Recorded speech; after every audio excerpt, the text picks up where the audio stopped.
talked a lot about um, USB-C hubs over the last few episodes as we both got the new M1 Pro MacBooks, and how in order to use these new devices, you need to have some additional equipment. I currently have an Anchor one, but one of the things that I don't like about it, it needs an additional power supply. And it's just more cords that really annoy me. And it just makes my desk look kind of messy. And I was telling Terrance before we came on the show that I'm like, I'm out of my element because all these cords are over. I have to unplug my stuff from my mini to plug it into this hub, and it's just a lot. But I guess it's pronounced Satechi's. Correct I me if call I'm it wrong. I know you. Satechi. Satechi. Okay, Yeah. we'll go with Satechi. They have a new Pro Hub Mini, and it brings more ports to the new MacBook Pro.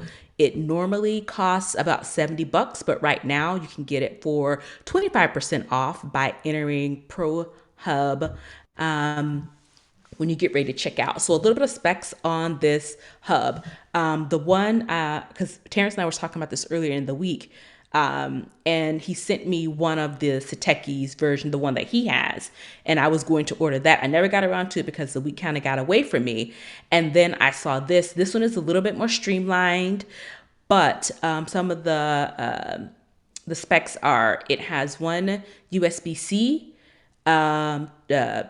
port with 96-watt charging, 6K 60 hertz display output, and 40 gigabits of transfer data.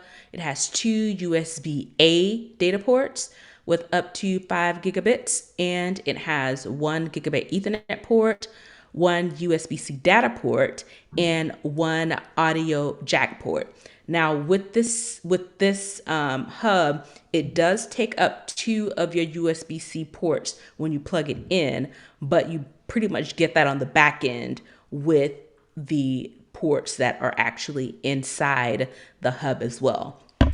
So I'm thinking I may order that one because I don't like having to have an additional charging cord on the Anchor one that I have. So just wanted to kind of bring that up to folks as everybody's trying to figure out, you know, if they have a new MacBook Pro on the way, or if they are, looking for some better hubs, as we talked about the issues that people were having last week with their USB-C hubs. Right. So the one I real a little inside baseball. The reason why I selected the one that I sent to Nica is because one, like you mentioned, it doesn't take up two USB-C ports.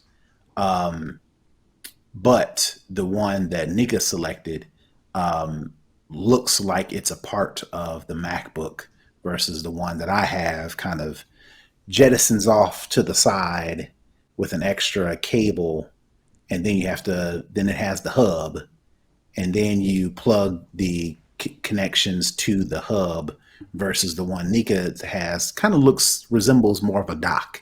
You're actually docking your Mm-hmm. MacBook on the side of this hub, and then the connections, the peripherals connect into that. The only thing that I like about the one that I suggested is if you need it for another type of computer, if you need it for another laptop that has one USB port, if you need it for, if you buy a desktop that has USB-C ports, you can kind of use this one with no matter what MacBook you have, versus this one, you're kind of committed to the MacBook Pro because it form fits to the side of the MacBook. But if you don't have other computers, if you don't plan on using it for anything other than this MacBook, this is probably the better bet. Yeah, I'm showing it on the screen, and you can see how flush it Right, is against the side, and it does come in the silver and the spray space gray, so it right, does look like it fits. right.